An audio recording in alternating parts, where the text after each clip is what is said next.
Bon vendredi soir tout le monde et bienvenue à ce dernier épisode de Santé sans censure de l'année 2023. Alors, c'est avec beaucoup de plaisir que je conclue cette année d'information en santé que je vous présente comme ça chaque semaine ou en tout cas régulièrement de manière critique, scientifique et évidemment sans censure. Ce soir, je vous présente un sujet que j'hésitais un petit peu à vous présenter juste avant la tenue du réveillon du Nouvel An, histoire de ne pas casser votre party, parce que je vais vous parler du poison mortel qu'est le sucre. Alors, je vous ai quand même laissé passer Noël. La semaine passée, je devais vous parler du sucre et finalement, je vous ai parlé de la grande division au sein de la société québécoise et bon, à plusieurs endroits dans le monde, mais je parle évidemment pour ma paroisse en parlant du Québec et plusieurs personnes se retrouvaient esselées pour le temps des fêtes. Alors, j'ai voulu parler de ce phénomène social auquel on assiste et j'ai décidé de reporter le sucre à cette semaine. Mais puisqu'on va débuter le grand défi détox 2024 le 3 janvier, il fallait nécessairement que ce soit ce soir qu'on parle du sucre et j'espère que je vais vous convaincre de la nécessité de réduire votre taux, votre quantité de sucre, votre consommation de sucre et pour bien démarrer l'année, pour faire ça en grand, de venir faire le défi détox avec nous. Vous savez que l'an passé, on a eu plus de 220 personnes qui ont participé à la première édition. Ensuite, on l'a refait au printemps avec une cinquantaine de personnes. Donc, il y a tout près de 300 personnes jusqu'à maintenant qui ont complété le fameux défi détox. Alors, c'est avec beaucoup d'enthousiasme que je vous l'offre à nouveau cette année. C'est une version améliorée où on va parler plus de sucre. On va rajouter même la thématique du graphène, contexte oblige, et ça va avoir lieu en 5 rencontres, donc les 3 ateliers avec enregistrement et documents, mais aussi 2 ateliers de coaching pour m'assurer de bien vous encadrer tout le long du processus. Il y en a qui vont faire les 21 jours, il y en a qui vont faire un week-end. Peu importe, on vous prend comme vous êtes, où vous êtes, et ce que vous allez intégrer, ça sera ça de plus dans votre démarche vers une santé optimale. Alors, ce soir, comme je mentionnais, on va parler de ce poison qui fait partie de nos maisons, qui fait partie de nos vies, le fameux sucre. Alors, je vais débuter par quelques petites questions, je dirais, où il faut juste pour tester comme ça votre niveau de connaissance du sucre. Alors, selon vous, est-ce que la cocaïne est plus addictive que le sucre? Qu'est-ce que vous en croyez? Addiction à la cocaïne, addiction au sucre. Eh bien, d'après des études qui ont été effectuées chez des rats de laboratoire, on s'est rendu compte que d'abord le sucre et la cocaïne stimulent la même partie du cerveau qu'on appelle le noyau accumbens ou nucleus accumbens, qui est une structure cérébrale sous-corticale qui est connue principalement pour son rôle dans le fameux mécanisme plaisir-récompense dont on parle souvent, mais c'est aussi cet endroit-là de notre cerveau qui est soumis au processus de dépendance. Alors, quand on effectue des résonances magnétiques chez des animaux, chez des humains, on voit que lorsqu'il y a la consommation de sucre, eh bien, ces zones du cerveau s'illuminent. Alors, le sucre agit au même endroit dans notre cerveau que la cocaïne et que les autres drogues qui créent une addiction. Mais est-ce que vous croyez que le sucre pourrait être encore plus fort au niveau de créer des dépendances que la cocaïne? Eh bien, il semble que oui, parce que lorsque les rats ont le choix, ils vont opter pour le sucre plutôt que la cocaïne. Et même lorsqu'ils sont soumis à des chocs électriques, malheureusement pour les rats, eh bien, on voit qu'ils vont quand même essayer de se procurer du sucre. Donc, c'est une dépendance qui est extrêmement forte et c'est normal parce que dans les 3 priorités du corps, la première, c'est de maintenir notre taux de glycémie, donc notre taux de sucre dans le sang, dans un niveau constant parce que 80 du glucose est consommé par notre cerveau. Alors, c'est une des priorités. La deuxième, c'est maintenir notre température corporelle et la troisième, c'est maintenir notre pH, donc notre taux d'acidité. Alors, on est fait pour préférer le sucre parce que notre survie en dépend littéralement. Sauf que Évidemment, quand on n'avait pas accès à tous les dépanneurs et aux réserves de nourriture qu'on achète chez Costco, eh bien, on avait du sucre seulement lorsqu'on trouvait du miel ou des petits fruits dans la nature, ce qui fait que notre consommation de sucre est vraiment exponentielle et c'est ça qui est rendu problématique. Donc, deuxième vrai ou faux, est-ce que notre cerveau, justement, a besoin de consommer du sucre? Est-ce qu'on doit manger du sucre? Parce que c'est souvent l'excuse que les gens trouvent pour consommer du sucre, c'est qu'ils doivent manger du sucre parce que leur cerveau en a besoin ou ils sentent qu'ils sont fatigués ou qu'ils manquent d'énergie et ils ont besoin de manger du sucre pour le cerveau. Eh bien, la réponse, c'est faux parce que le sucre peut être extrait de différents types de glucides, par exemple du pain, des pâtes, des fruits qu'on consomme. Donc, on n'a pas nécessairement besoin de manger du sucre rajouté. D'ailleurs, beaucoup de gens sont sous l'impression qu'ils ne consomment pas de sucre parce qu'ils ne rajoutent pas de sucre, ils n'ont pas de sucrier à la maison et ils ne rajoutent pas de sucre dans rien. Donc, ils ont l'impression qu'ils ne consomment pas de sucre, sauf que très grande proportion du sucre qu'on consomme, il est en fait inclus dans nos aliments. On va découvrir ça au cours du Santé sans censure de ce soir. Alors, troisième vrai ou faux, le principal problème associé au sucre, c'est le fait que c'est des calories vides, en fait. C'est qu'on consomme ça, ça augmente notre taux de calories, donc potentiellement notre prise de poids. Puis il n'y a rien de nutritif là-dedans. Donc, cette partie-là, c'est vrai, mais est-ce que c'est vrai que c'est le principal problème du sucre? La réponse, c'est non. Parce que, euh, oui, certes, il y a des calories vides dans le sucre, mais ce sont surtout des calories dangereuses parce que toutes les calories ne sont pas créées égales. On le sait, par exemple, on a vu avec la mode de la diète cétogène qu'on peut consommer un certain nombre de calories qui vont provenir des gras qui n'auront pas le même impact que la quantité de sucre qu'on peut consommer. Et même parmi les sucres, il va y avoir des différences et on va les aborder. Donc, c'est une question de dangerosité du sucre. Le sucre nous rend malade, même si on ne prend pas nécessairement de poids. Il est associé à plusieurs maladies qu'on va décortiquer un peu plus loin. L'agave, vous avez sûrement entendu parler de l'agave qui a fait son apparition sur les planchers des magasins de produits naturels dans les dernières années comme étant un bon sucre parce qu'il est d'origine naturelle. Alors, selon vous, est-ce que l'agave est un bon sucre? La réponse, c'est non. La réponse, c'est rarement oui quand on parle du sucre. Le sucre est effectivement d'agave d'origine naturelle, mais ce n'est pas nécessairement un bon sucre parce que il fournit en fait surtout du fructose et on va voir les différences entre les types de sucre. Et le fructose va pousser sur nos voies métaboliques qui vont causer des maladies telles que l'astéatose hépatique, ça c'est le fameux foie gras, le diabète, l'inflammation, l'acide urique et le cholestérol. Et donc, en plus de ça, on produit le sucre d'agave à l'aide de différents produits chimiques toxiques. Donc, ce n'est pas nécessairement une bonne alternative au sucre de canne ordinaire. L'autre point intéressant, c'est est-ce que les maladies cardiaques sont causées par les gras saturés et la viande, comme on nous le dit depuis des années avec le fameux mythe entourant le cholestérol. Et bien, puisque je vous parle de mythe, vous savez d'ores et d'emblée que la réponse, c'est faux.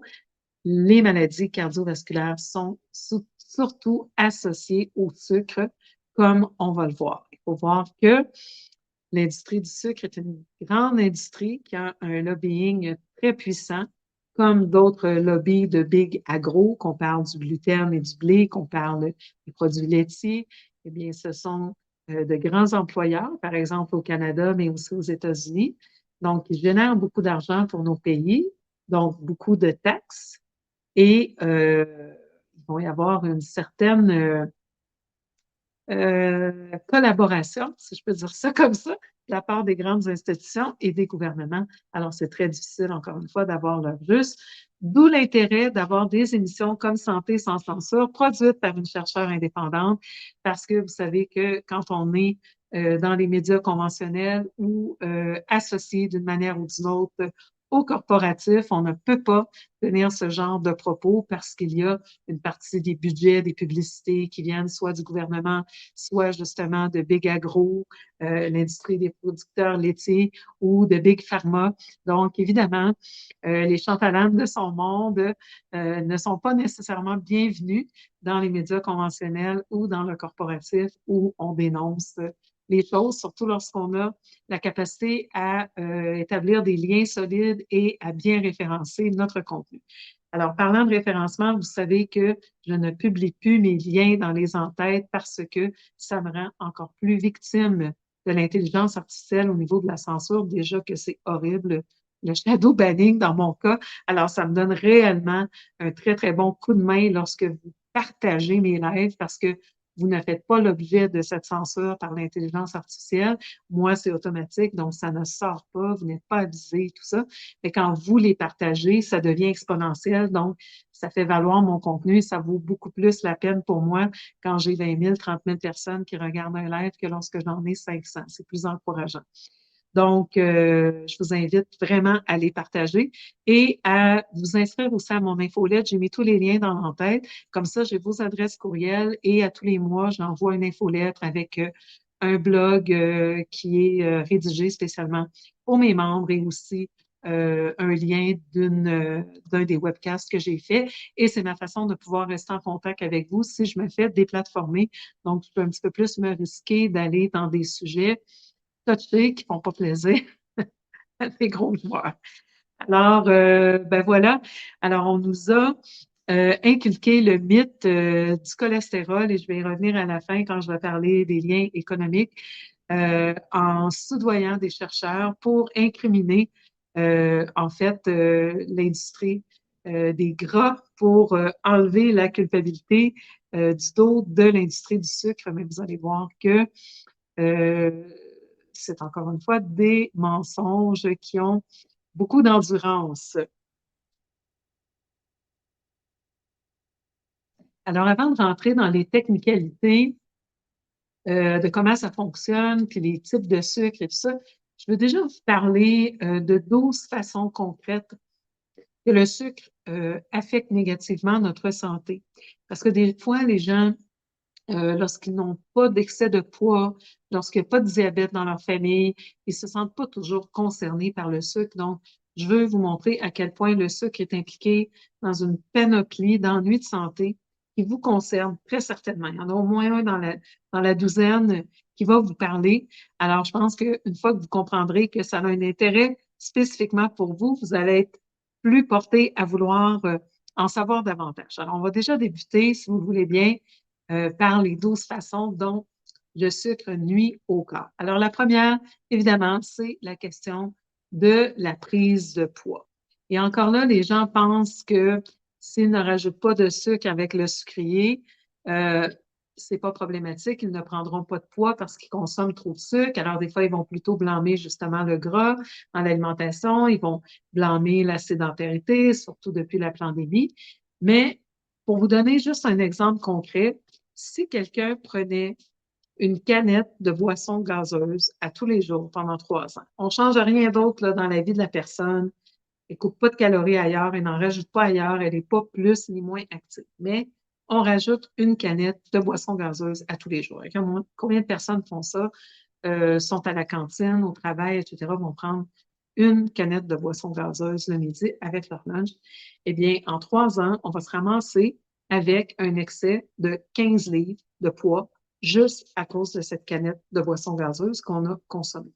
Donc, il y a des gens, on le sait, on en connaît tous, des gens qui sont quand même plutôt minces, mais qui ont une espèce de petit bedon de fermentation. Ça peut venir à cause du sucre, notamment des boissons gasseuses, mais aussi, hein, c'est pas pour rien qu'on a l'expression bedaine de bière. Bien, il y a du sucre aussi dans la bière pour nourrir les levures. Ça prend du sucre et donc il y a du sucre aussi dans la bière. Et le sucre va avoir un impact négatif sur notre microbiome, donc notre flore intestinale, et ça va se répercuter des fois dans une prise de poids en kilos, mais des fois aussi dans la physionomie de la personne, on va voir qu'il y a donc un excès de sucre et cette espèce de processus de fermentation abdominale.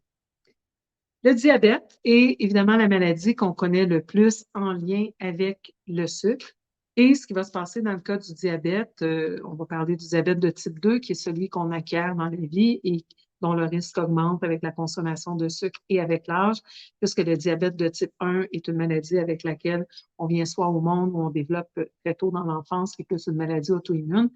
Et donc, le diabète de type 2 survient parce que quand on consomme trop de sucre, éventuellement, notre pancréas, qui doit envoyer des décharges d'insuline pour ramener notre taux de glycémie ou de sucre à la normale au niveau sanguin, le pancréas, dans un premier temps, va finir par être comme surstimulé et des fois va envoyer trop de fortes décharges d'insuline et on va se ramasser en état d'hypoglycémie.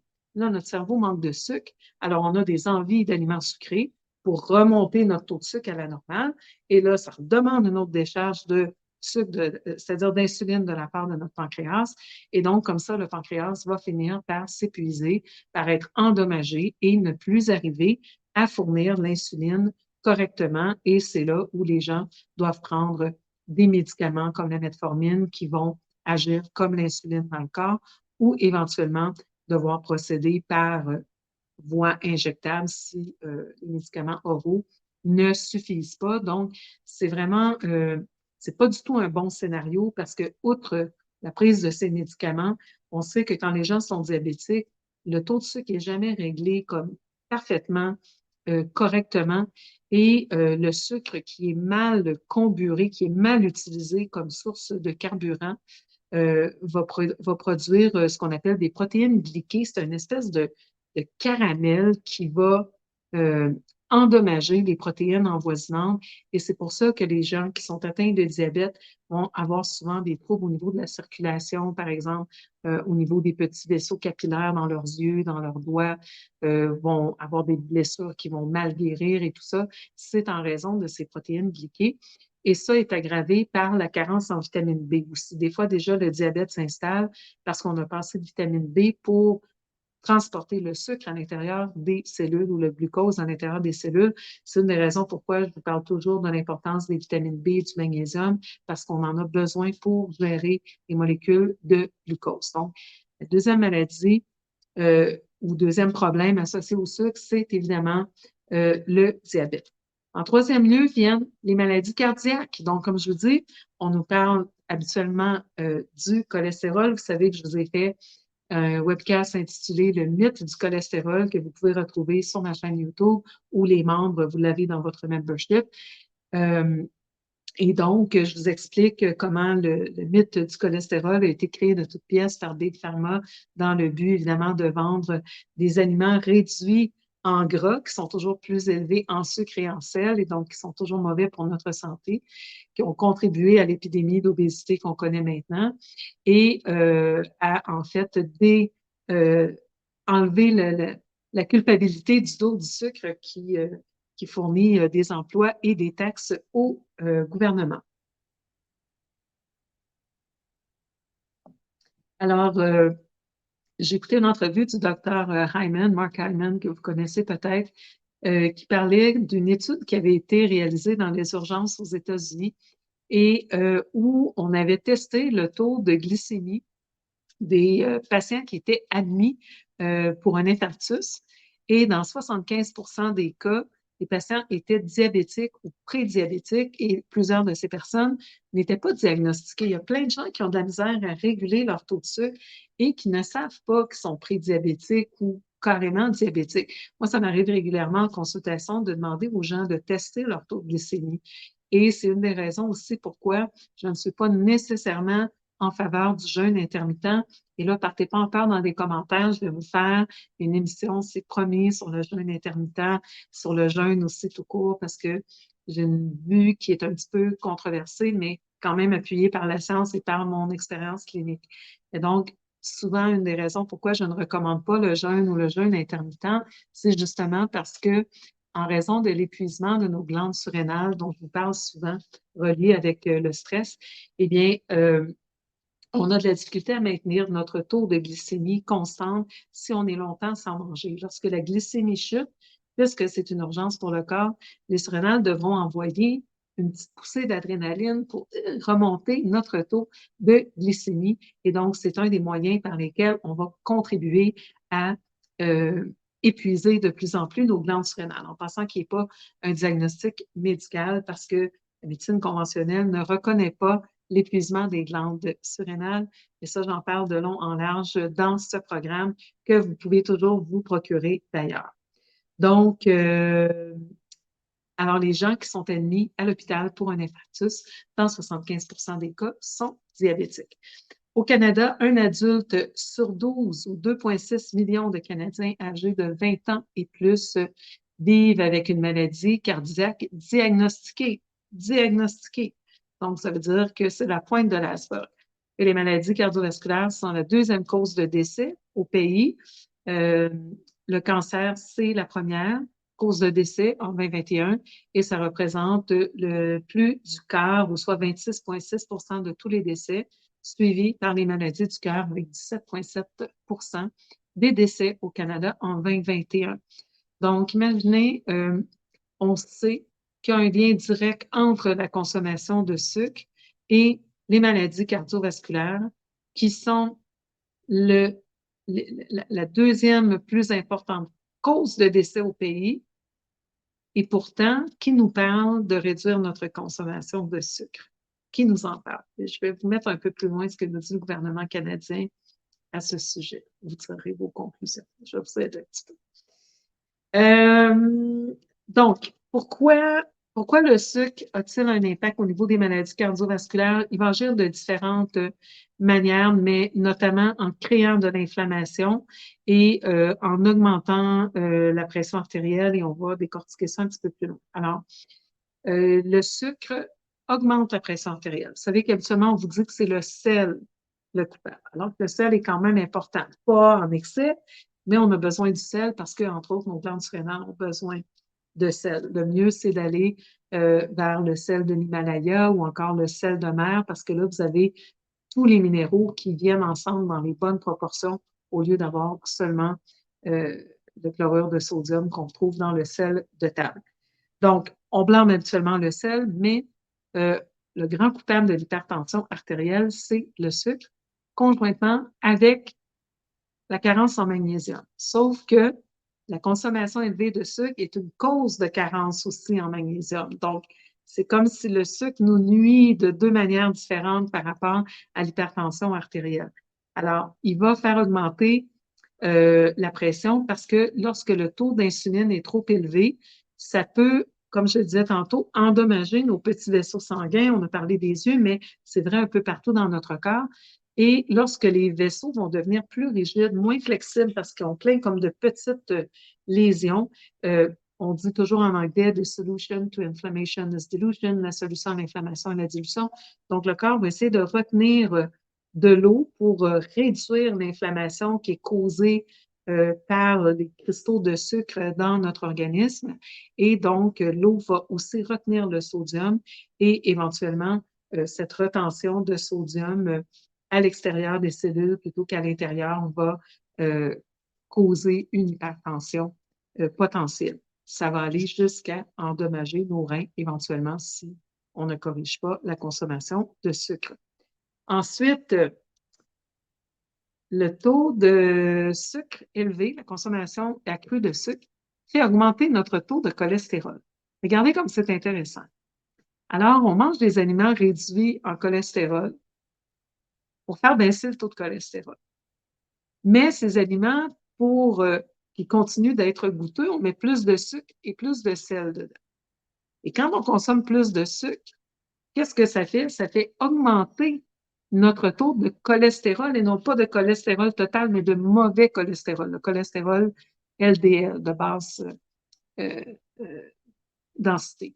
Donc, imaginez, on consomme et on nous vend des aliments réduits en cholestérol, mais donc plus élevés en sucre, mais le sucre fait augmenter le taux de cholestérol. Et puis après ça, on est pris dans le cercle vicieux, puis après ça, on nous vend des médicaments hypocholestérolémiants qui ne servent absolument à rien. Je vous réfère encore une fois à mon live le mythe du cholestérol. L'autre point intéressant à noter par rapport au cholestérol, c'est que 80% du cholestérol dans notre organisme est produit par notre foie.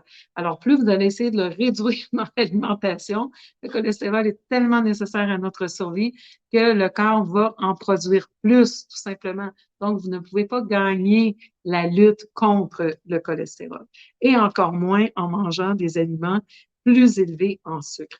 Alors, ce qui arrive, c'est que lorsqu'on consomme des aliments plus élevés en sucre, la lipase, qui est l'enzyme dans notre corps qui digère le cholestérol, eh bien, elle digère aussi le sucre. Et ça, c'est des études cliniques qui nous ont démontré ça. Alors, si on augmente la matière première, la matière brute à être dégradée par la lipase, donc on augmente le cholestérol, mais on augmente aussi le sucre, eh bien, évidemment, il va y avoir une compétition pour la même enzyme. Alors, plus on augmente le taux de sucre, plus on augmente aussi le taux de cholestérol parce qu'on a moins de lipase disponible pour le dégrader. Donc, c'est vraiment intéressant de voir comment les données scientifiques sont trafiquées pour nous vendre ce qu'on veut bien nous vendre.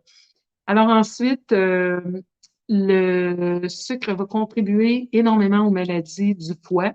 Vous savez qu'on parle souvent euh, de maladies hépatiques en lien avec l'alcoolisme. Mais pourquoi l'alcoolisme? Eh bien, oui, il y a de l'alcool qui va endommager le foie, mais il y a toute la question du sucre aussi. Donc, le sucre, déjà, en lui-même, va contribuer à ce qu'on appelle la stéatose hépatique non alcoolique. C'est le fameux fatty liver en anglais. Et donc, c'est tout cet excès de fructose, de sucre qui a été réduit à sa forme la plus simple dans notre corps, va créer des minuscules gouttelettes et ils vont venir s'accumuler un peu partout dans notre organisme, donc autour de notre foie, et c'est ça qui va donner la stéatose. Alors, au début, si on corrige tout de suite la situation quand on a un début de stéatose ou de foie gras, on peut renverser la situation. Mais si cette situation perdure depuis des années, eh bien, ça crée une hypertrophie, une enflure et des cicatrices sur notre foie qui vont carrément endommager le foie. Et là, ça peut créer des lésions beaucoup plus permanentes. Donc, dès que vous savez que le sucre a un impact sur votre foie, le mieux, c'est de déjà réduire votre consommation de sucre. Ensuite, au niveau des caries, ça, je pense que la plupart d'entre nous, on est au courant que le sucre nourrit les bactéries dans notre bouche et ces bactéries vont laisser derrière elles un film acide qui va abîmer les mailles de nos dents et causer les caries. Et les pires bonbons sont les bonbons aigres. Vous savez, les espèces de bonbons qui laissent un petit goût acide en arrière, parce que là, vous avez et l'acide et le sucre. C'est une très mauvaise combinaison pour nos dents. Le sucre va aussi avoir un impact sur la qualité de notre sommeil, parce que je vous disais tantôt que le sucre va nourrir, par exemple, les levures dans notre intestin, les parasites, les bactéries qu'on ne veut pas nécessairement avoir là. Euh, Ça peut nourrir jusqu'à un certain point nos bonnes bactéries aussi, mais ça nourrit surtout les mauvaises bactéries. Et donc, la sérotonine est fabriquée et entreposée à 90 95 même, dans notre intestin. Donc, si notre intestin est sous l'état d'une dysbiose, donc un déséquilibre de notre microbiote, de nos bonnes bactéries, en raison d'une consommation accrue de sucre, ça va affecter notre humeur à cause de notre production de sérotonine, mais aussi notre sommeil, parce que la sérotonine devient la mélatonine. Donc, ça va affecter notre production de sérotonine et mélatonine. Alors, si on a consommé du sucre dans la journée, dépendamment de notre capacité à métaboliser le sucre, ça peut arriver qu'on soit encore excité le soir. Et si on en a pris le soir, c'est encore pire. Très souvent, on va arriver à dormir pareil parce que justement, le pic de sucre qu'on va avoir produit parce qu'exemple, on a mangé de la crème glacée le soir, va susciter la décharge de l'adrénaline de notre pancréas qui va faire chuter notre taux de sucre. On va s'endormir parce que c'est lourd à digérer, mais la qualité du sommeil ne sera pas là, donc on va se réveiller fatigué le lendemain matin. Alors, le sucre a un impact même au niveau de la qualité de notre sommeil, mais aussi au niveau de notre humeur. Alors, parce que, encore une fois, ça a un impact sur la production de sérotonine dans notre intestin. Il y a aussi le GABA, c'est le plus important en termes de quantité neurotransmetteur calmant dans notre corps. Donc, la sérotonine est importante pour l'humeur et elle est convertie en mélatonine. Et le GABA est important, lui, pour calmer l'anxiété, pour nous donner une certaine stabilité dans nos humeurs. Et donc, ça va être affecté, encore une fois, par la consommation de sucre. Et en plus de ça, le sucre va créer une espèce de gonflement, encore une fois, une retention d'eau au niveau cérébral et une inflammation. Et ça est associé directement avec la dépression. Ensuite, il y a une étude au niveau des hommes qui consommaient plus de 66 grammes de sucre par jour. Vous allez me dire, c'est énorme, mais vous allez voir, ce n'est pas si difficile que ça à atteindre. Alors, ils sont 23 plus susceptibles de souffrir d'anxiété ou de dépression que les hommes qui en mangent 40 grammes ou moins.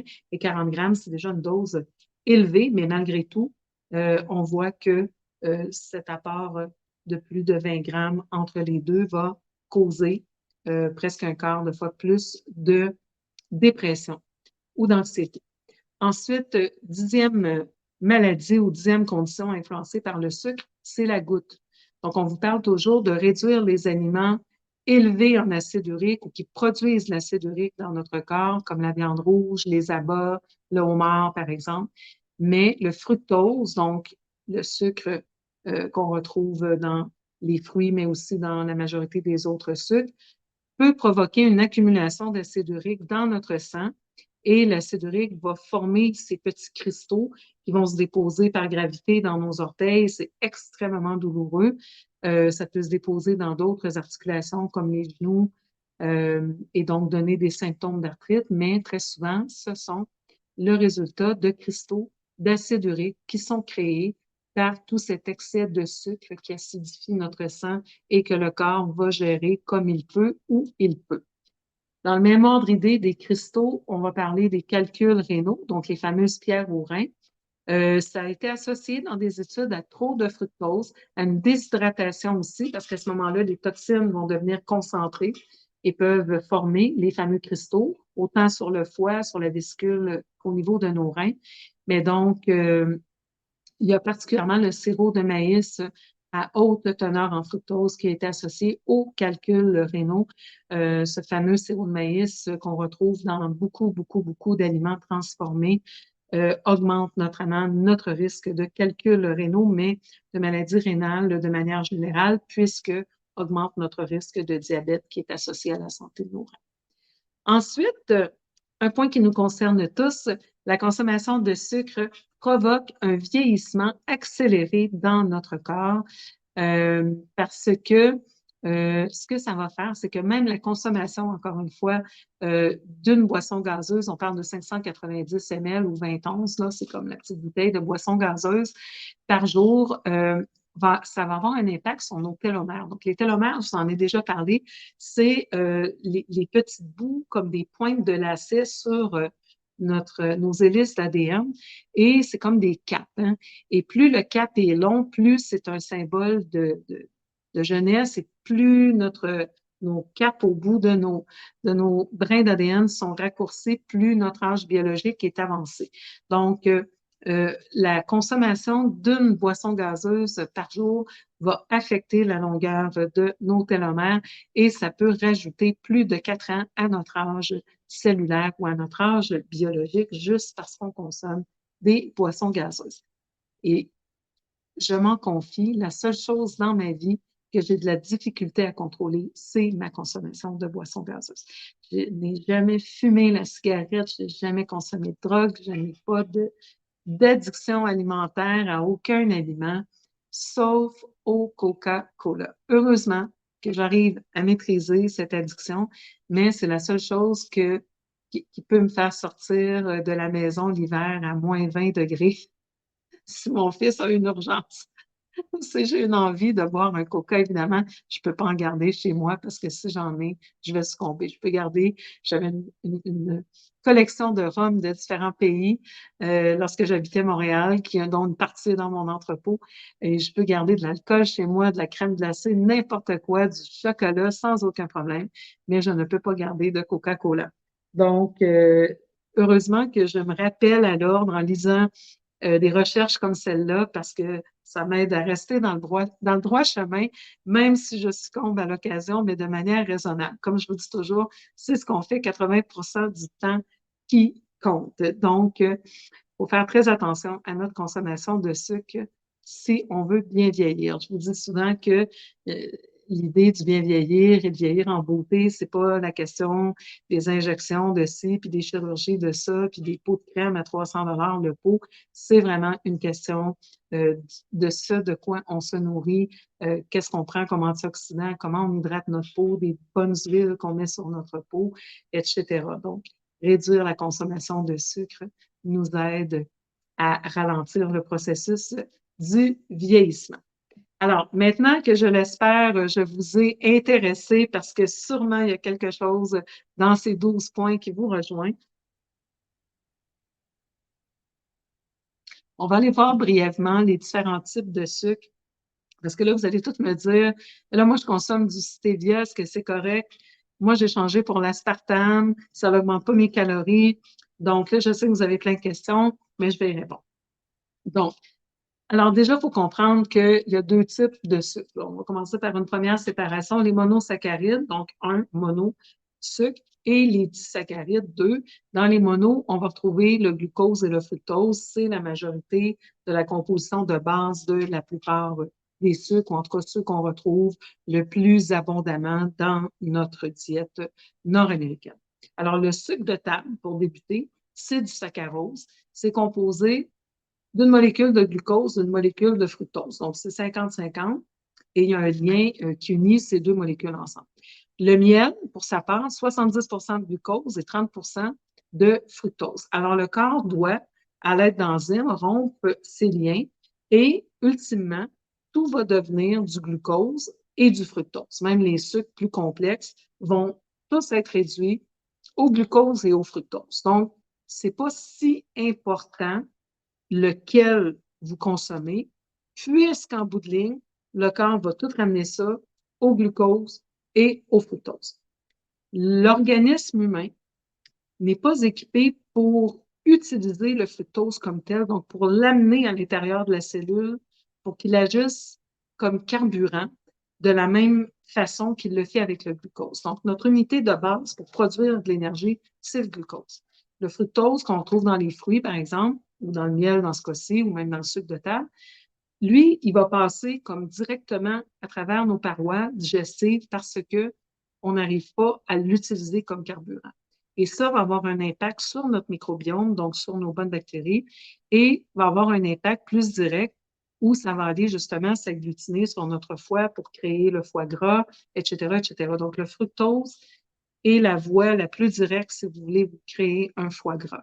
Donc, il faut faire attention à consommer des aliments qui sont élevés en fructose parce qu'on n'est pas équipé pour les digérer de la même façon. Donc, quand on lit les études sur le fructose, on dit, wow, ça n'augmente pas notre taux de glycémie, donc on peut consommer du fructose.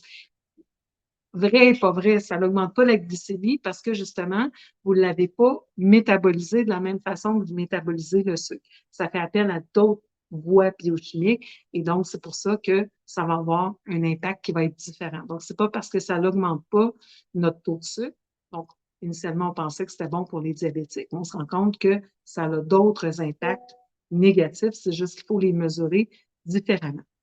Après ça, le lactose, le lactose, vous le savez, c'est le sucre qu'on retrouve dans les produits laitiers. C'est composé de glucose et de galactose. Le galactose, c'est un autre monosaccharide. Donc, souvent, les gens pensent que leur problème, c'est avec le lactose, ils vont acheter des produits laitiers sans lactose, mais on sait que la majorité du temps, le problème est lié avec la caséine, donc la protéine des produits laitiers, surtout si vous savez que vous êtes sensible au gluten. Donc, le gluten, c'est une protéine qui est très semblable. Le gluten vient du blé. La protéine est très semblable à la caséine qui provient des produits laitiers. Dans les deux cas, ce sont des protéines qui contiennent beaucoup d'un acide aminé qu'on appelle la proline. Et la proline est digérée par une enzyme qu'on appelle la dipeptylpeptidase ou DPP4. Et quand on manque de cette enzyme DPP4, on a de la difficulté à digérer et le gluten et la caséine. Donc, le fait de réduire le lactose, prenez des produits laitiers sans lactose, vous avez moins de symptômes de ballonnement et de gaz, mais en réalité, vous les digérez pas mieux. Donc, des fois, c'est une attrape un petit peu les produits sans lactose. Je ne dis pas dans tous les cas, mais à moins d'avoir été testé réellement intolérant au lactose, je peux vous dire que vous enlevez probablement le lactose de vos produits laitiers, mais vous continuez d'avoir un problème qui est plus subtil avec la caséine. Donc, on ne va pas rentrer dans chacun des sucres parce qu'il y a 61 noms différents pour le sucre. 61 noms différents. Mais comme je vous disais, ultimement, le corps va tout ramener ça en glucose et en fructose. Donc, peu importe c'était quoi le nom de départ. Et une des raisons pourquoi il y a beaucoup de noms, puis là, vous allez comprendre en allant qu'il n'y a pas juste l'industrie pharmaceutique qui utilise des dirty tricks, là, qui utilise des trucs pas trop propres. Big Agro ne donne pas sa place non plus quand vient le temps de nous en passer des douces. Eh bien, ce qu'ils vont faire souvent dans un aliment, c'est qu'ils vont camoufler le sucre sous 4-5 noms différents. Donc, très souvent, il y a des noms qu'on ne connaîtra pas dans les 61 noms. Et comme il faut lister les ingrédients en ordre décroissant, bien, si, exemple, on disait glucose, puis on mettait 100 mg, il faudrait peut-être le mettre dans le début de la liste des ingrédients. Mais si on met, par exemple, 20 mg de glucose, 20 mg de fructose, 20 mg de sirop de canne, 20 mg de sucre de betterave, etc., eh bien, on met des petites quantités comme ça, ce qui permet de descendre en bas de la liste. Donc, vous regardez l'étiquette de l'aliment, vous dites, ah, ça n'a pas l'air trop élevé en sucre, il y a juste 20 mg de glucose. Comprenez-vous? C'est un truc de marketing pour arriver à vous faire consommer plus de sucre. Et pourquoi on veut vous faire consommer plus de sucre? Vous vous rappelez la liste des 12 maladies, les 12 aspects de la santé, puis j'aurais pu continuer, on aurait pu faire une émission juste là-dessus, mais je vous ai parlé des plus importants. Donc, je vais vous donner quelques noms. Évidemment, je ne vous nommerai pas les 61, là, mais je vais me nommer les plus fréquents juste pour que ça sonne une petite cloche dans votre tête la prochaine fois que vous lirez les étiquettes à l'épicerie. Alors, tous les mots en ose. Glucose, fructose, fructose cristalline, dextrose, maltose, saccharose, galactose, comme on a dit tout à l'heure. Ensuite, miel, sucre brut, cassonade, mélasse, sucre de canne, cristaux de canne, jus de canne évaporé, sirop de malt, sirop d'érable, concentré de jus de fruits, édulcorant de maïs, sirop de maïs à haute teneur en fructose, c'est high fructose corn syrup qu'on entend souvent en anglais, les sirops.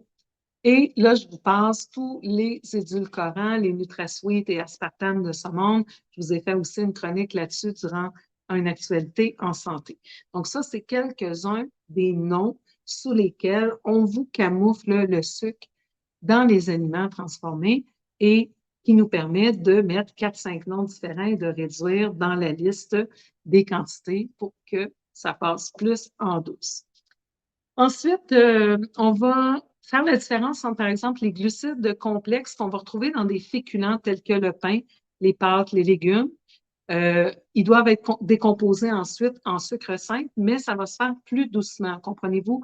Donc, c'est sûr que ça n'a pas le même impact si on prend une boisson gazeuse qui va contenir jusqu'à 10 cuillères à thé de sucre dans votre canette que de prendre, par exemple, une tranche de pain.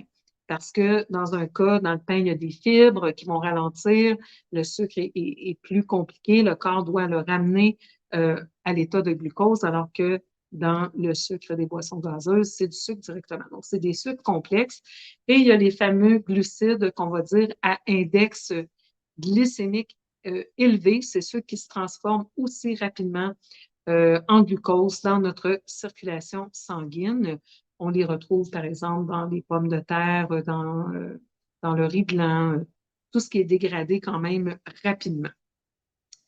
Après ça, toute la distinction justement entre le sucre naturel et ce qu'on va appeler le sucre ajouté. Les sucres naturels, c'est comme par exemple le sirop d'érable.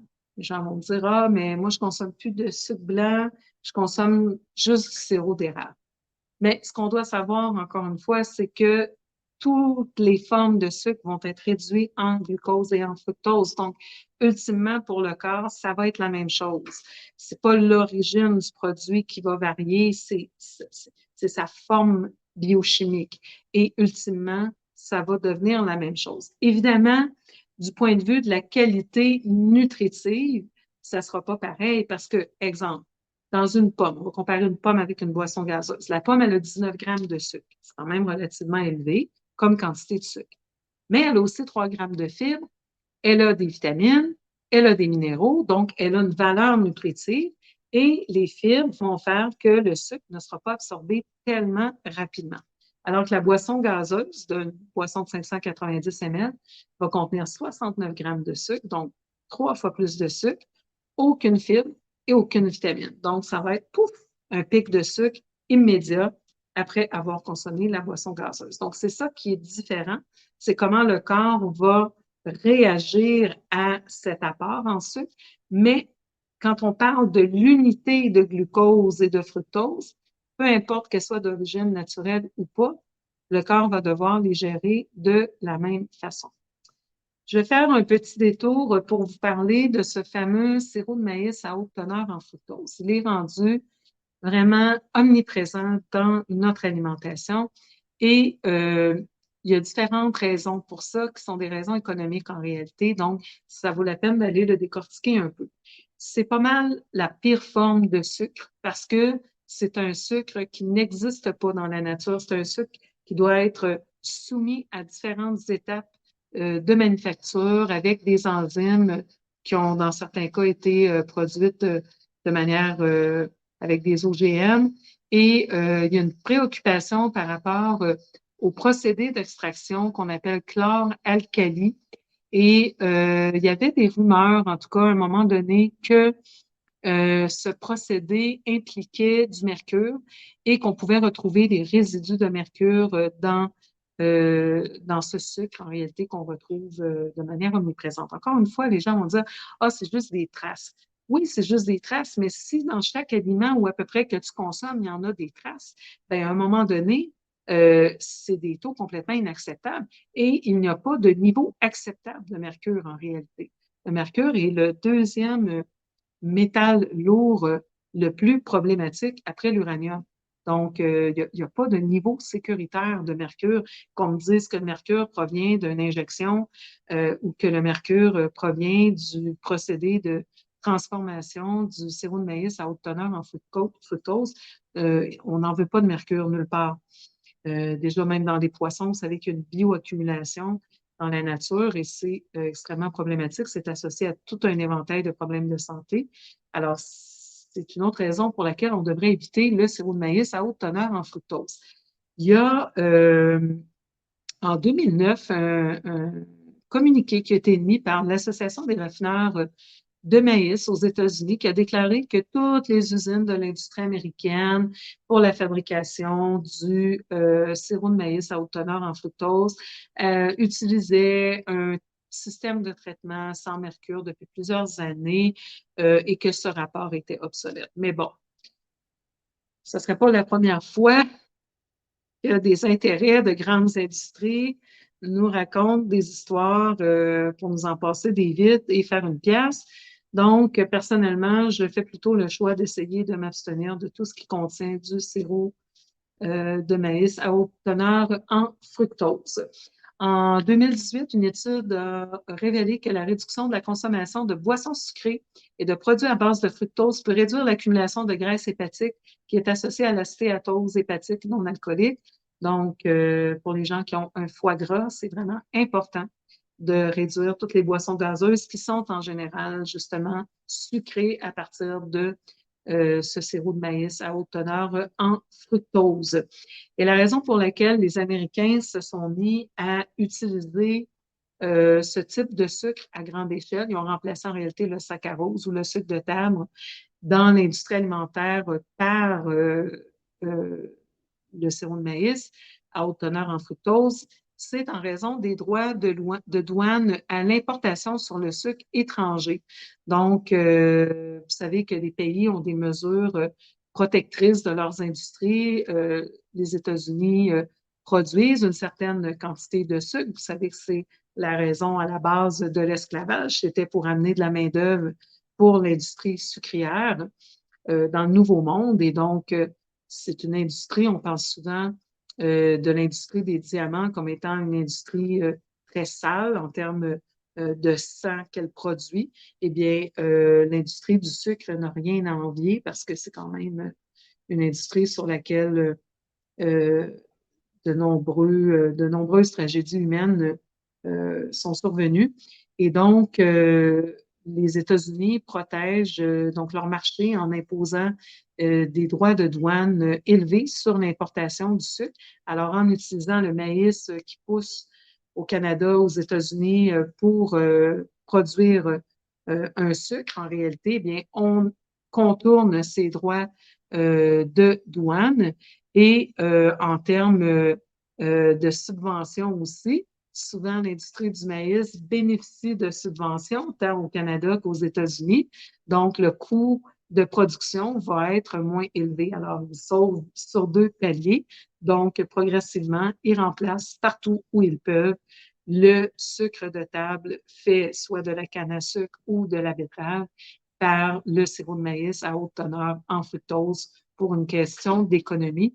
C'est un sucre qui est apparemment aussi plus stable et plus facile à manipuler dans les industries qui produisent. Alors, combien de sucre? À combien doit-on se limiter?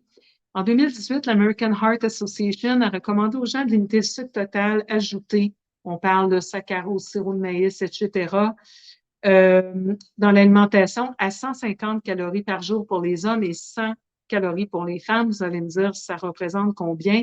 Ça veut dire pas plus que 36 grammes de sucre ajouté, soit 9 cuillères à thé. Vous vous rappelez qu'une boisson gazeuse, ça vient déjà de péter ce score pour les hommes et 6 cuillères à thé pour les femmes. Alors encore là, pourquoi les hommes ont-ils droit à la moitié plus de sucre que nous? C'est encore des stéréotypes sexistes qui diraient que les hommes travaillent plus physiquement ou qui ont un poids plus élevé, etc., etc. Mais de toute évidence, il n'y a aucune base scientifique pour justifier ces recommandations. Et là, vous allez me dire, mais ça semble beaucoup, 9 cuillères à thé. Bon, vous avez vu que déjà dans une boisson gazeuse, on peut dépasser ça. L'Américain moyen consomme 22 cuillères à thé par jour de sucre, soit 88 grammes. Là, vous allez me dire, oui, oui, mais les Américains ont des grosses portions, tout est super size et les Américains sont plus gros que nous autres. On consomme moins de sucre que les Américains. Eh bien, c'est faux, les amis. 26 cuillères à thé de sucre par Canadien ou 110 grammes de sucre par jour. Alors, pour tous ceux qui, comme moi, ne consomment pas de sucre, du sucrier, alors si moi, j'en consomme pas, ça veut dire qu'il y a quelqu'un d'autre qui consomme ces 26 cuillères à thé, plus les 26 miennes, dont 52 cuillères à thé de sucre par jour pour notre moyenne nationale. Alors, dans ces cas, ça veut dire 21 de l'apport énergétique total sur un régime de 2000 calories. Et dans l'enquête sur la santé dans les collectivités canadiennes qui date de 2015, vous savez que pour moi qui fais de la recherche, c'est intéressant parce qu'on n'arrive plus à trouver aucune statistique à partir de 2019, de 2020. Donc, on va avoir une espèce de trou dans la recherche et dans l'histoire parce que toutes nos statistiques sont d'avant ou d'après la pandémie. Donc, selon cette enquête sur la santé dans les collectivités canadiennes de 2015 sur la nutrition, les chercheurs de l'Université de l'Alberta ont constaté que 2 Canadiens sur 3 mangent plus de sucre que ce qui est recommandé. Donc, la moyenne, on a dit, c'est 26 cuillères à thé. On nous recommande d'en consommer pour les femmes maximum 6, pour les hommes maximum 9, mais le 2 tiers des Canadiens en consomment plus que ça. Dernier volet, ça va être sucre et cancer, parce que C'est quelque chose que j'ai investigué particulièrement parce que je sentais le besoin d'équiper mes patientes avec des recherches. Vous savez que je m'intéresse particulièrement aux hormones et au cancer, donc beaucoup de mes études que je vais vous citer sont en lien avec le cancer du sein, mais sont vraies pour différents types de cancers. Je vous ai mis différents stades, qu'on parle des jeunes femmes, qu'on parle des femmes ménopausées, pour que vous voyez que ces recherches existent. Et pourquoi je prends la peine de faire un point là-dessus?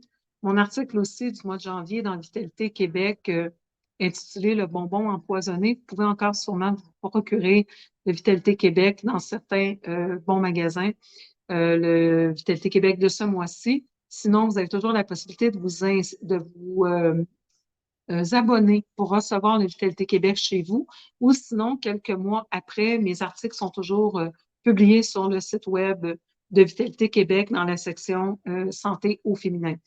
Donc, mon article de ce mois-ci, ça parle du bonbon empoisonné. Donc, les études que je vous cite se retrouvent aussi dans cet article.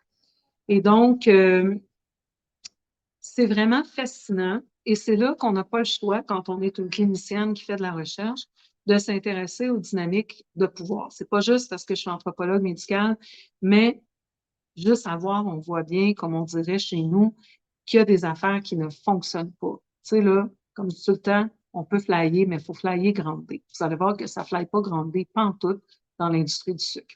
Donc, quand vous demandez à un professionnel de la santé, vous avez un diagnostic de cancer, que je ne souhaite à personne, mais vous dites à votre médecin, y a-t-il quelque chose que je peux faire? Y a-t-il quelque chose que je peux changer dans mon alimentation? Est-ce que je devrais arrêter de consommer du sucre ou à tout le moins réduire ma consommation de sucre? Dans 99 des cas, les patients se font répondre, ça n'a pas rapport. Le sucre n'a pas rapport avec ton cancer. Et il y a des grandes entités comme l'American Cancer Society ou le National Breast Cancer Foundation qui vont continuer d'insister sur le fait que le sucre ne nourrit pas le cancer.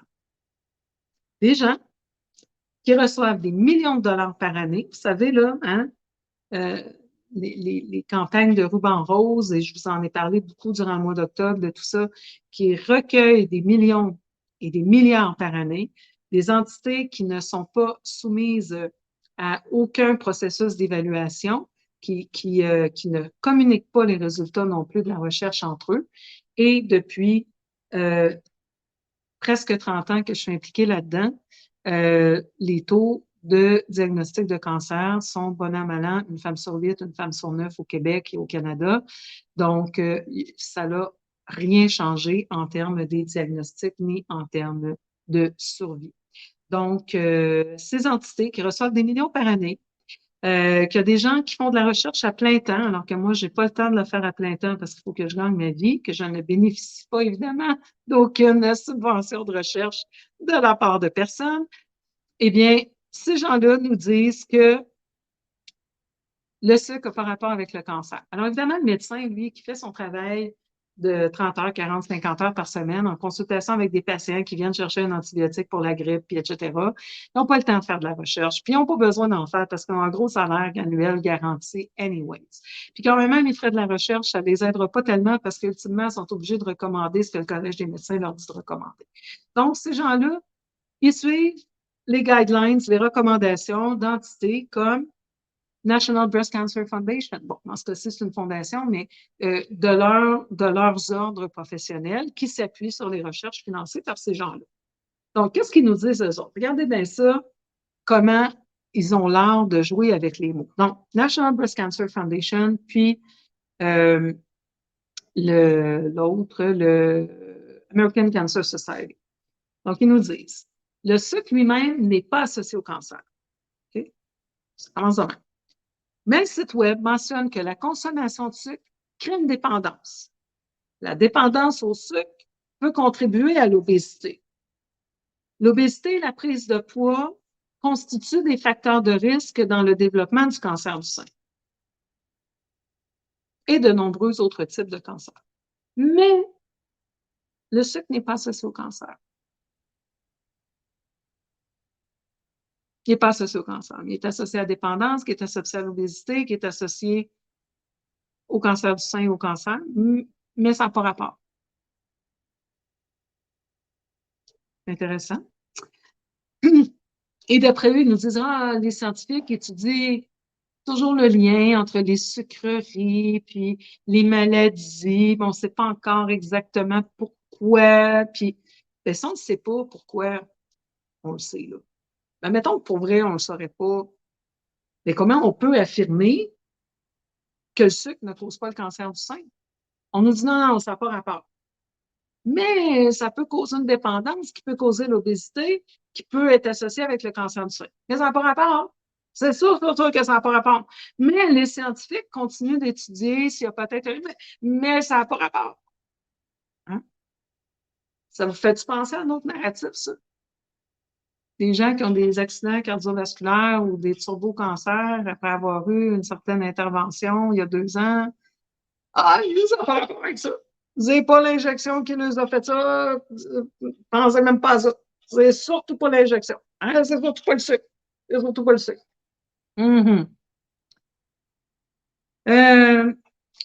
C'est horrible qu'on prostitue, il n'y a pas d'autre mot, qu'on prostitue la science comme ça, parce que je vous rappelle que c'est une femme sur 8 au Canada qui est touchée par le cancer du sein. C'est la deuxième plus importante cause de décès par cancer au pays. Donc, c'est plein de gens qui sont touchés par ça et c'est plein de gens qui continuent de se faire dire cancer, ça n'a pas rapport avec le sucre. Tu peux manger du sucre tant que tu veux, ça ne nourrit pas ton cancer. De la même manière qu'on nous vendait des aliments réduits en gras pour baisser notre taux de cholestérol, qui est produit à 80 par notre foie, mais qui sont plus élevés en sucre, puis le sucre augmente le taux de cholestérol. Hein? Toujours des mécanismes. Trafiquer, faire dire à la science qu'on veut qu'elle dise, cacher la partie qui ne fait pas notre affaire, qui ne fait pas de faire de cash à la même gang d'oligarches. Alors, on va répondre à la question directement. Est-ce que le sucre, le fait de manger du sucre, augmente le risque de cancer ou de faire croire une tumeur plus rapidement? Alors, que nous dit le gouvernement canadien? Moi, je vais revenir au gouvernement canadien après. Est-ce que ça augmente le risque de cancer? Depuis les années 20, on sait que les cellules cancéreuses utilisent beaucoup de glucose, environ 200 fois plus que les cellules normales. On sait ça depuis les années 20. À ce point qu'il y a des appareils de diagnostic de cancer, on injecte du glucose dans le sang pour voir où les cellules vont se garrocher, puis on teste avec des appareils pour diagnostiquer s'il y a un cancer de présent. Mais le sucre, ça n'a pas rapport avec le cancer. Alors, les plupart des cellules cancéreuses augmentent l'absorption du glucose et produisent du lactate. C'est ce qu'on appelle l'effet Warburg. Warburg, c'est le scientifique qui a découvert ça. Et l'augmentation de la consommation de glucose est utilisée comme source de carbone, donc comme source d'énergie, mais spécifiquement du carbone, pour soutenir la prolifération cellulaire, y compris la synthèse des nucléotides, des lipides et des protéines, parce qu'évidemment, le cancer veut se répliquer. Donc, il utilise le sucre comme source de carbone pour faire d'autres cellules cancéreuses. Alors, on sait ça depuis les années 20. Alors, comment on peut encore affirmer à ce jour qu'il n'y a pas de lien entre le sucre et le cancer? Cherchez-le. Allez même dans Google, même dans Wikipédia, même dans des livres de biochimie classique et faites effet Warburg et vous allez trouver ce que je vous dis, que les cellules cancéreuses consomment 200 fois plus de glucose que les cellules régulières et qu'elles utilisent le glucose pour produire des nouvelles cellules. Alors là, vous allez me dire, oui, c'est passé bien des choses depuis les années 20. Peut-être c'est des recherches qui sont tombées aux oubliettes. Non, non, là, c'est très d'actualité. On en parle encore. On apprend encore ça à McGill. Je vais vous citer des recherches récentes. Je vais vous en citer plusieurs. Juste pour vous montrer à quel point il y en a. Et c'est la pointe de l'iceberg. Évidemment, je pourrais vous en citer des jours de temps. Mais je veux juste vous en citer quelques-unes, vous donner l'ordre d'ampleur de ces recherches-là, parce que habituellement, quand des naturopathes citent des recherches, on se fait dire moi, c'est des trucs anecdotiques. Il y avait 3 patients. Non, non. Les recherches, c'est pas moi qui les ai faites, puis c'est pas des naturopathes non plus. Donc, je vous les cite, parce qu'après ça, vous allez comprendre la dynamique de pouvoir. La même chose que je dis depuis 25 ans, mais que là, qui commence à être entendu par une couple de milliers de personnes à tous les semaines, ça commence à prendre un momentum qui est intéressant, surtout quand vous partagez mes lives. Donc, une professeure que j'apprécie particulièrement, Heather Eliassen, prof d'épidémiologie à Harvard Chan School of Public Health, donc une épidémiologiste à la Didier Raoult, professeur de médecine à la Harvard Medical School et au Brigham and Women's Hospital de Boston. Pas une tweet, là. Elle et ses collègues ont récemment publié une étude montrant que les femmes diagnostiquées avec un cancer du sein qui ont une alimentation riche en aliments à index glycémique élevé, vous vous rappelez ceux qui montent rapidement la glycémie dans le sang, y compris des aliments et des boissons sucrées, sont plus susceptibles de mourir du cancer du sein ou de toute autre cause. Donc, plus elles mangent des trucs à index glycémique élevé, plus elles ont le risque d'avoir un cancer du sein qui va générer leur décès, d'où le titre de mon émission, de poison mortel, ou de mourir de toute autre cause, parce que ça prend un terrain pour avoir un cancer. Pas tout le monde qui est prédisposé au cancer. Si, par exemple, parce qu'on a 4 tempéraments en naturopathie, alors, par exemple, une sanguine, bien, ça va être des maladies cardiovasculaires qu'elle va développer. Ça ne va pas être un cancer du sein. Vous ne voyez pas des gens qui ont des infarctus puis des cancers du sein. Ce n'est pas le même genre de terrain, ce n'est pas le même genre de personne. Ça, c'est fascinant, c'est un cours que je vais vous vendre éventuellement. Donc, elle a démontré, je vous ai donné là, ses credentials, je vais donner sa biographie.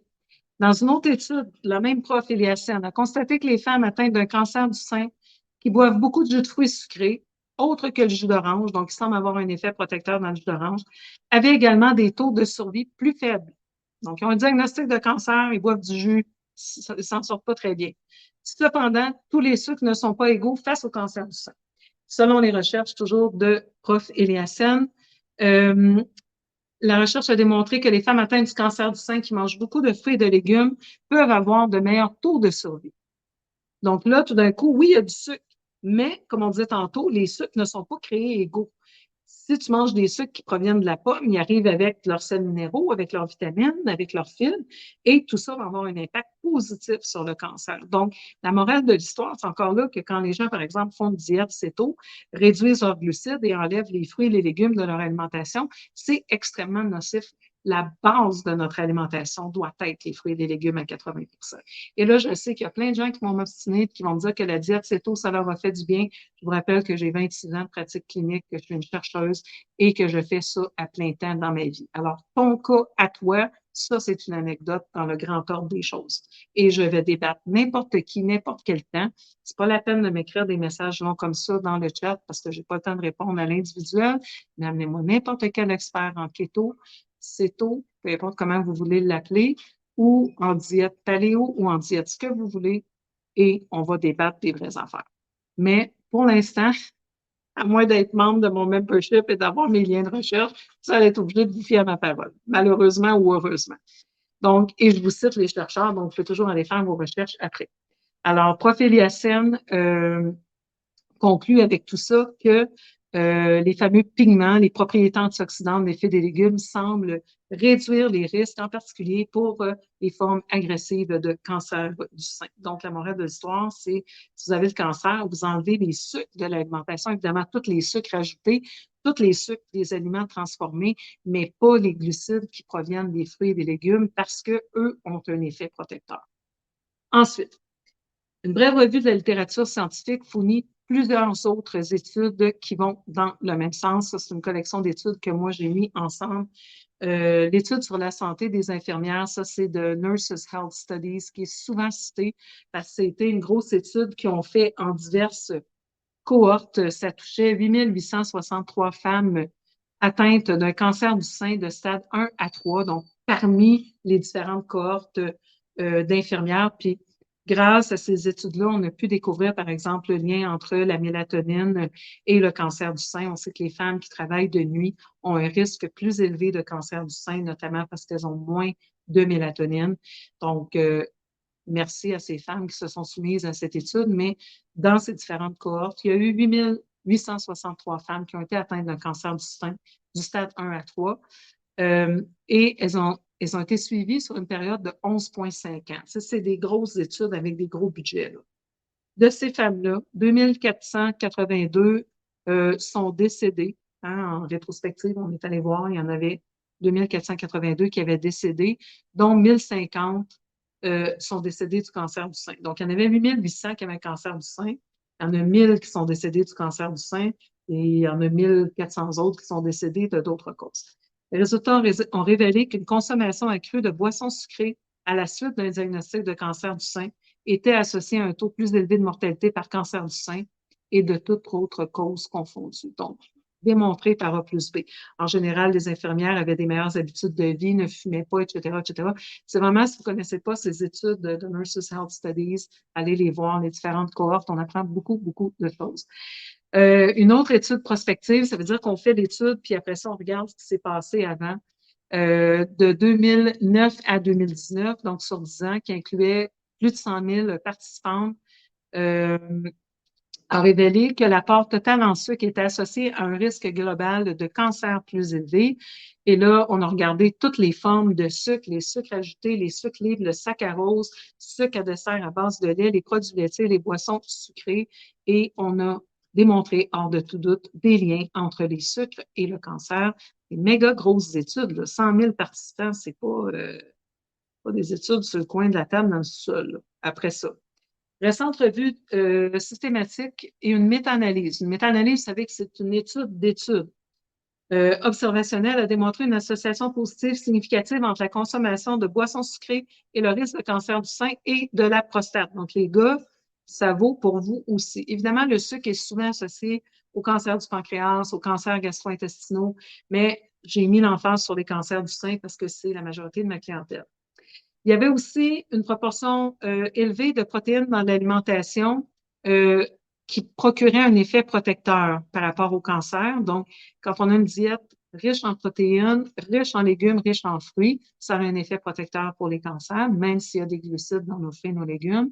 Et tout ce qui est apport en sucre a l'effet contraire. Ensuite, consommation de régime à indice glycémique élevé peut être associée à un risque accru de cancer du sein chez les femmes ménopausées. Corrélation entre le taux de sucre, la consommation d'aliments sucrés, l'index glycémique, l'insuline et les facteurs de croissance de l'insuline. Plusieurs études épidémiologiques nous ont démontré aussi une association positive entre le risque de cancer du sein, consommation élevée de sucreries qui pourrait être due à un mécanisme lié à l'insuline. Ça, on en parle beaucoup dans plusieurs études du lien avec l'insuline. Ensuite, chez les jeunes femmes, les cancers du sein in situ, qui étaient aussi reliés avec l'insuline élevée, la consommation de sucre. Et donc, on suppose que l'activation des voies de l'insuline favorise la croissance tumorale et réduit la survie du cancer du sein. Donc, en résumé de ces études, les études expérimentales suggèrent que les sucres pourraient jouer un rôle dans l'étiologie, donc l'origine du cancer par le biais de l'obésité, mais aussi par des mécanismes inflammatoires, oxydatifs et une résistance à l'insuline, même en l'absence de prise de poids. Donc, comme je vous disais dès le départ, les gens qui ne sont pas en surpoids souvent pensent qu'ils n'ont pas de problème avec le sucre, mais je peux vous dire que dans la très forte proportion de mes patients qui ont un cancer, et non pas juste le cancer du sein, les gens m'arrivent en me disant, moi, j'étais une bébite à sucre. Très, très, très souvent. Ça ne veut pas dire que si vous êtes une bébite à sucre, vous allez automatiquement développer un cancer. Comme je vous dis, ça se peut que vous allez avoir un foie gras, ça se peut que vous allez avoir un problème cardiovasculaire, que vous allez avoir un problème rénal, que vous allez développer un diabète. Mais si vous avez des facteurs de prédisposition, comme on peut les évaluer dans un test comme Love My Health, eh bien, vous savez que selon votre constitution, ça pourrait être vers là que vous allez évoluer. Donc, pourquoi attendre d'avoir un diagnostic ou une catastrophe quand tout ce que vous avez à faire, c'est de réduire le taux de sucre? Alors, les mécanismes d'action, je n'entrerai pas trop loin, mais grosso modo, c'est que, comme on l'a dit, ça fait libérer de l'insuline. La production d'insuline va induire différents changements biologiques dans notre corps et ces changements vont créer un terrain propice au cancer. Et évidemment, si on en consomme assez pour que ça nous fasse prendre un surplus de poids, donc qui va être stocké sous forme de gras. Le sucre qu'on n'utilise pas est stocké sous forme de gras. Eh bien, nos estrogènes, qui sont des hormones liposolubles, vont aller se stocker dans cet excès de gras. Quand on a un excès de gras, on a souvent un excès d'estrogène. Et l'excès d'estrogène est un important facteur de risque non seulement pour l'inflammation, mais aussi pour le cancer du sein. Donc, après vous avoir cité, et c'est pour ça que j'ai pris la peine de vous citer plusieurs études, de vous citer les chercheurs de ces études, de vous citer l'ampleur de ces études, comment ça se fait qu'on arrive encore avec des entités comme l'American Cancer Society, Breast Cancer Foundation, qui nous disent que le sucre n'a pas de lien avec le cancer. Là, je vais aller voir ce que nous dit le gouvernement canadien. Et ça, c'est Statistique Canada que je suis allée voir. Alors, quant au gouvernement canadien, nous informe que de nombreuses évidences épidémiologiques et expérimentales ont émergé, suggérant une association entre la consommation de sucre et l'obésité. Ça, ils ne peuvent pas le nier, là. Les taux élevés de lipides sanguins, donc mauvais cholestérol, comme on l'a dit. L'adiposité viscérale, donc le gras sur le ventre, qui est particulièrement dangereux en passant. La stéatose hépatique, le foie gras. La résistance à l'insuline, le diabète de type 2, les maladies cardiovasculaires, le syndrome métabolique, ça c'est une combinaison de diabète et de maladies cardiovasculaires, et les caries dentaires. Cependant, aucune mention de cancer. Vous avez cité des études. Je ne suis pas payée par le gouvernement du Canada pour chercher des études toute la journée. J'ai fait ça sur mon temps personnel toute la journée aujourd'hui, comme je fais à chaque vendredi. Aucune mention du cancer. Pourtant, des études qui viennent d'être publiées par des profs de Harvard, des universités américaines. Mais ça, c'est comme les décès par injection. Hein. Il y en a partout dans le monde, des centaines de milliers, mais au Canada, on n'en a pas. C'est intéressant. Alors, pourquoi vous pensez qu'il n'y en a pas? Là, vous suivez mes lives, là, vous commencez à être habitués. D'après vous autres, c'est quoi la réponse? Hein? Quand ça ne fait pas grandir, quand c'est pas logique, c'est quoi la réponse? Toujours la même réponse. Follow the money. Follow the money. Suivez la trace de l'argent. Hein? C'est toujours la première que je suis, puis je vais vous dire après ce que j'ai fait dans mes recherches. Mais alors, face aux nombreuses évidences qui associent le sucre au risque de cancer, incluant le cancer du sein, on peut seulement s'étonner du mutisme de certains acteurs du milieu de la santé. En allant du médecin qui vous dit que le sucre, ça n'a pas rapport, à Santé Canada, à l'American Cancer Society, etc., etc. Alors, à la lueur, si je vous avais fait ce live-là il y a 15 ans, j'aurais compris que vous ne comprenez pas. Mais à la lueur de ce qu'on vit depuis bientôt 4 ans, comprenez-vous que c'est pas juste les Pfizer de ce monde qui sont liés avec les modélisations qui sont faites par les BlackRock de ce monde. C'est toute la gamique. Tout le monde couche avec tout le monde. Il y a de la collusion totale entre non seulement Big Pharma, mais aussi Big Agro, hein, secteur de l'agriculture, Big Tech et Big Com et Big Gouvernement, là, si on veut dire ça comme ça. Mais ils travaillent tout le monde ensemble. La collusion est là. Ils prennent des emplois les uns chez les autres. Ils savent que quand ils vont sortir de leur job au gouvernement, ils vont aller travailler dans l'industrie privée. Donc, ils vont approuver des études bidons qui ont été payées par les compagnies parce qu'ils savent qu'ils se créent un emploi quand ils vont prendre leur retraite de Santé Canada, etc., etc. C'est des portes tournantes et les réponses sont toujours dans cette simple énoncé follow the money.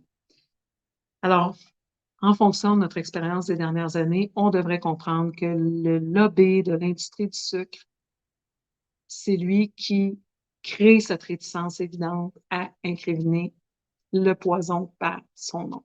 enfants. On ne peut pas dire que le sucre, c'est un poison. On ne peut pas dire aux gens d'arrêter d'en consommer. Vous vous rappelez combien d'insistances on mettait sur la consommation du blé et des produits laitiers? Vous rappelez-vous le guide alimentaire canadien à l'école qu'on nous donnait, le petit papier avec les beaux dessins? Puis là, il y avait le pain de blé entier, puis la moitié du pamplemousse avec le verre de jus d'orange, puis les produits laitiers. On n'a jamais eu autant d'ostéoporose que depuis qu'on a le guide alimentaire canadien. T'sais. On nous faisait manger tout ce qu'il ne faut pas manger. Et évidemment, ben, les infirmières puis les médecins qui viennent former dans des universités qui sont financées non seulement par Big Pharma, mais aussi par Big Agro, répètent en chœur ce discours. Quand j'ai fait mes formations pour l'autisme avec l'Autism Research Institute aux États-Unis, j'avais une collègue qui était une diététiste formée à McGill, qui avait 2 enfants autistes, 4 enfants, dont les 2 plus vieux qui étaient autistes.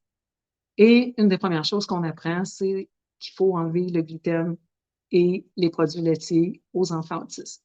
Tous n'ont pas une réaction, mais pour commencer nos interventions, c'est la base de l'intervention du modèle de DAM, Defeat Autism Now.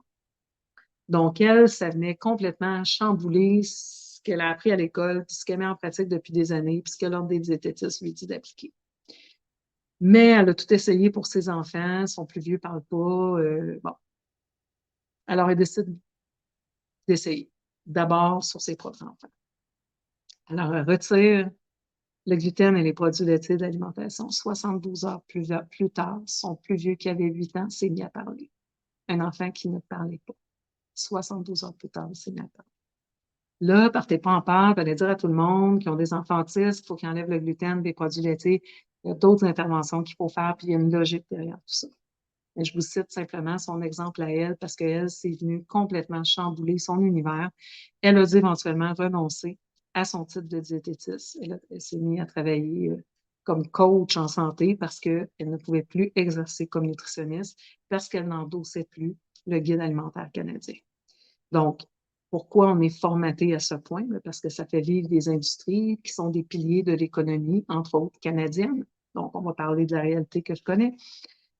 Alors, évidemment, le sucre ne fait pas exception à cette règle. Vous avez commencé maintenant à ouvrir les yeux sur les dynamiques de pouvoir de Big Pharma, à ce point que pour la première fois en 26 ans de pratique clinique, j'ai régulièrement des patients maintenant qui me contactent tout simplement parce qu'ils veulent se sevrer de médicaments, non pas parce qu'ils ont des effets secondaires particuliers, mais parce qu'ils ne veulent plus dépendre de cette industrie, parce qu'ils comprennent maintenant les rouages.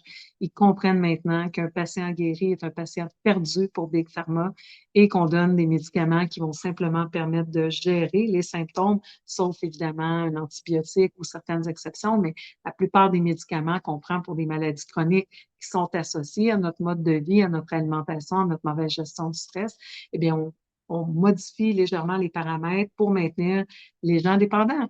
Quand est-ce que vous voyez des gens arrêter de prendre leur metformine ou leur insuline? Quand est-ce que vous voyez des gens arrêter de prendre leurs médicaments pour réguler leur hypertension ou pour réguler leur cholestérol ou leurs hormones?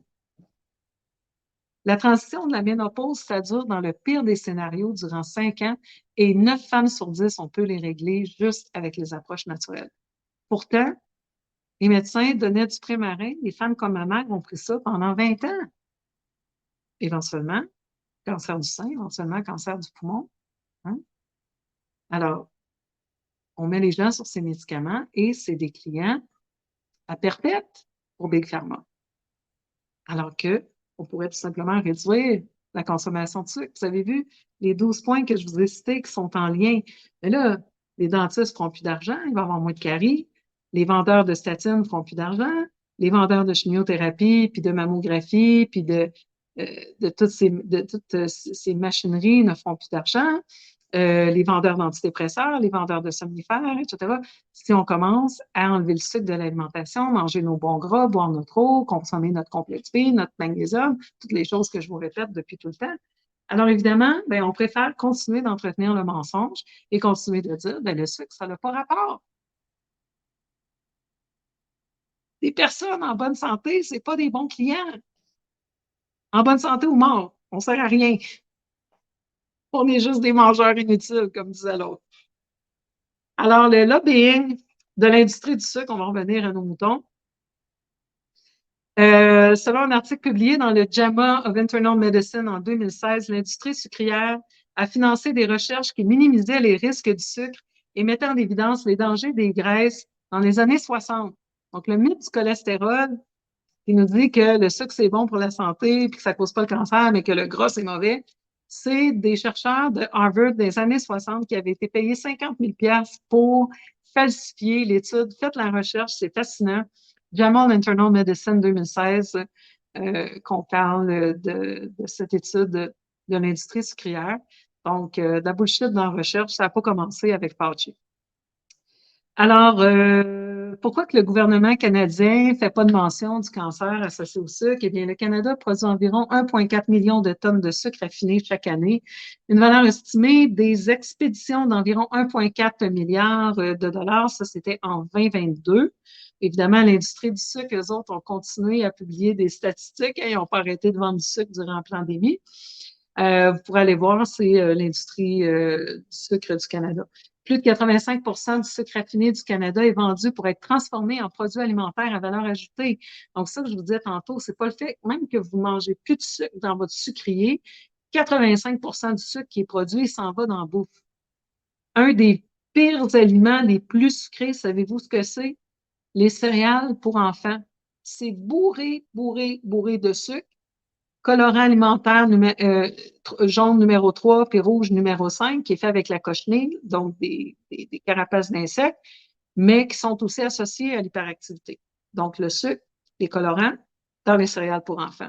Leur donner du lait. Quand on n'est pas capable de bien digérer la caséine, ça donne des exomorphines, donc des molécules qui s'attachent à nos récepteurs à morphine. Vous donnez un jus d'orange avec 6 cuillères à thé de sucre dedans et vous envoyez votre enfant comme ça à l'école, puis vous espérez qu'il va être dans une bonne disposition pour absorber l'information de son prof woke qui va lui dire par quel prénom tu veux que je t'appelle ce matin. Donc, 85 du sucre raffiné s'en va dans l'alimentation. Ça génère des ventes de 23 milliards de dollars et 17 de toutes les ventes de la fabrication d'aliments au Canada. Donc, le sucre, c'est un pilier, c'est la deuxième industrie manufacturière en importance au Canada et le plus important employeur du secteur de la fabrication. Deuxième industrie manufacturière en importance au Canada. Pensez-vous que le gouvernement et les lignes directrices qui perçoivent des taxes sur 23 milliards de dollars et sur le salaire de plus des 1000 employés qui sont impliqués dans cette industrie va aller dire quelque chose contre le sucre? Pourquoi est-ce qu'on ne parle pas du sucre dans les mainstream médias? Pourquoi est-ce que je ne suis pas invitée pour aller vous l'expliquer comme je vous l'explique dans mon live que je suis obligée de passer une journée à préparer gratuitement? Pourquoi il n'y a pas une chaîne qui m'emploie pour faire ça? Pensez-y. Pensez-y.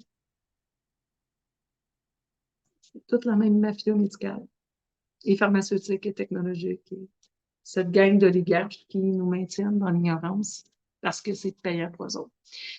Donc, de quoi il est fait le sucre au Canada? 92 sucre de canne brute. Le restant, 8 c'est de la canne à sucre. On le fabrique à Vancouver, Toronto, Montréal.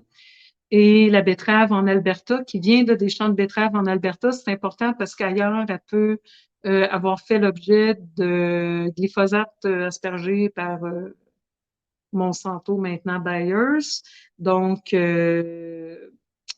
le monopole ou à peu près de l'industrie du sucre au Canada est maintenu par une compagnie qui s'appelle Red Pat, qui est une des plus vieilles compagnies canadiennes, mais qui fait maintenant partie d'un consortium américain.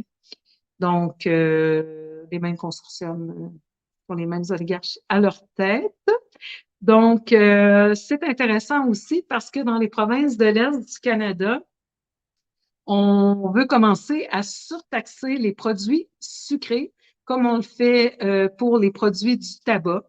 Donc, parce qu'on dit, bon, ça rend les gens malades le sucre. Alors, si on met une surtaxe sur le produit du tabac parce que les gens sont malades à cause du tabac, ça serait logique qu'on en mette sur le sucre. Mais la différence, c'est que au moins avec le tabac, il y a une mise en garde sans équivoque sur le paquet de cigarettes. Hein, on ne fait pas la gueule de bois à cause de notre dent sucrée, puis faire semblant que le sucre ne cause pas le cancer. Parce que là, vous en avez les preuves par A plus B qu'il y a des liens directs entre au moins une douzaine de problèmes de santé, mais spécifiquement le cancer et encore plus précisément le cancer du sein. Donc, le bonbon empoisonné ne passe plus. Et j'espère que vous allez prendre vos derniers desserts, vos derniers trucs sucrés avec le repas du réveillon et que le 3 juillet, vous allez être prêt à vous détoxifier parce qu'on l'a vu, le sucre, ça passe par les voies de l'addiction comme la cocaïne, comme les autres drogues. On va procéder à une détox du sucre. Je vais vous donner des trucs spécifiques pour que le sevrage se fasse, j'allais dire, le plus facilement, le moins difficilement possible, parce que maintenant, vous connaissez l'importance de réduire votre consommation de sucre, en tout cas les mauvais sucres, parce que les fruits et les légumes, vous savez que vous pouvez continuer à en consommer, mais vous devez absolument abandonner la consommation des autres sucres. Alors, on va faire ça ensemble. Ça va bien se passer, je vous le promets. On va faire ça dans la gaieté. On va faire ça en échangeant nos trucs dans le cadre du défi détox 2024. Vous avez les liens dans l'entête. Je suis disponible pour consultation, mais je prends quelques jours un petit peu en retrait parce que je travaille sur l'organisation des centaines de lives que j'ai fait dans l'année pour le membership et mon nouveau site web. Donc, j'ai besoin d'un peu de temps là-dessus. Alors, mais tous les courriels qui vont avoir été reçus dans le 1er janvier pour des demandes de consultation, je vais honorer mon tarif de 2023 parce que vous savez qu'en 2024, mes tarifs vont augmenter après 14 ans. Donc, je vais honorer mon tarif de 2023. Envoyez-moi le courriel. Mon agenda s'en vient du Canada le 31 au soir avec des amis. Donc, le 1er, je vais avoir mon agenda pour prendre mes rendez-vous et je vais recommencer les consultations à partir du 4, donc le lendemain du défi détox. Alors, ne vous inquiétez pas, c'est pas la peine de m'envoyer plein de messages pour voir si j'ai reçu vos courriels. Je suis juste un petit peu en retrait. Je vais passer aussi un peu de temps avec les amis et puis me ressourcer, bien repartir l'année, repartir la cure Top Shape avec vous autres. J'ai déjà commencé à expérimenter des nouvelles recettes. Donc, ça va être bien plaisant. On n'est pas un gros groupe comme l'année passée. Peut-être que vous allez encore une fois vous inscrire à la dernière minute. Ça me stresse, moi, parce que ça désorganise comment je vous envoie vos documents et tout ça. Donc, si vous savez que vous avez envie de faire le défi, allez vous inscrire. Et le 3, on va débuter. On a 3 modules qu'on va faire avec présentation PowerPoint. Après ça, on s'en va dans le GoToMeeting. On peut ouvrir les caméras pour ceux qui veulent interagir avec moi. C'est pas obligé. Je vous le dis, je vous prends comme vous êtes, où vous êtes, comme vous avez envie de le faire. Vous n'êtes pas prêt à commencer le 3. Inscrivez-vous, commencez. Vous allez avoir vos enregistrements. Il y a des gens qui partent en vacances au mois de janvier. Je dis pas de problème. Faites ce que vous pouvez. Quand vous revenez, vous allez avoir vos documents, vous allez avoir vos enregistrements et vous le ferez quand vous pourrez. Vous n'êtes pas prêt à faire 21 jours de défi? Faites une fin de semaine, faites une semaine, faites 10 jours. Vous n'êtes pas capable de faire des jeux tous les jours, vous n'aimez pas ça faire les jeux ou les smoothies, c'est pas grave. Incorporez les principes de prendre des fibres, de boire de l'eau, de faire votre brossage de peau, de faire vos bains de sel d'Epsom. Je vais tout vous expliquer ça. Il y a vraiment un art et une science au cœur de détox et c'est la chose la plus importante que vous pouvez faire pour votre santé. Alors, j'espère de vous retrouver le 3 janvier. Il y aura évidemment des lives entre ça.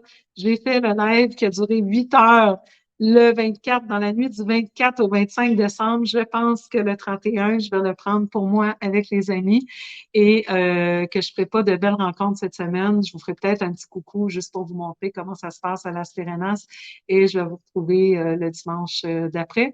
Mais il devrait y avoir un santé sans censure, par contre, le lundi matin. On va faire le contraire de la semaine dernière. Alors, merci tout le monde d'avoir été là. J'espère de vous retrouver donc pour le défi détox. Je vous souhaite réellement une merveilleuse année 2024. D'abord et avant tout, la santé, parce que vous le savez, sans la santé, on n'a rien. C'est réellement notre bien le plus précieux. Ensuite, je vous souhaite de descendre dans le cœur, parce que dans le cœur, eh bien, on irradie 50 fois plus grand que dans notre tête, que dans notre cerveau. Et surtout dans le cœur, on est capable de discerner la vérité. Et on va avoir besoin de beaucoup de discernement dans les mois à venir avec beaucoup de false flag operations, plusieurs mensonges qui vont essayer de nous badigeonner encore une fois. Alors, en 2024, on se souhaite la santé, on se souhaite de descendre dans le cœur Puis on se souhaite d'être unis malgré la distance, de travailler ensemble parce que notre plus grande richesse, c'est la santé, mais notre plus grande force, c'est notre union, c'est notre collaboration. C'est pas pour rien qu'ils essaient de nous diviser. Mais maintenant, on connaît mieux que ça. On sait qu'on est une belle famille d'âmes et qu'on doit se tenir entre nous. Je vous aime tout le monde. Merci de faire partie de mon processus et on se retrouve très, très bientôt. Mouah! Bonne année.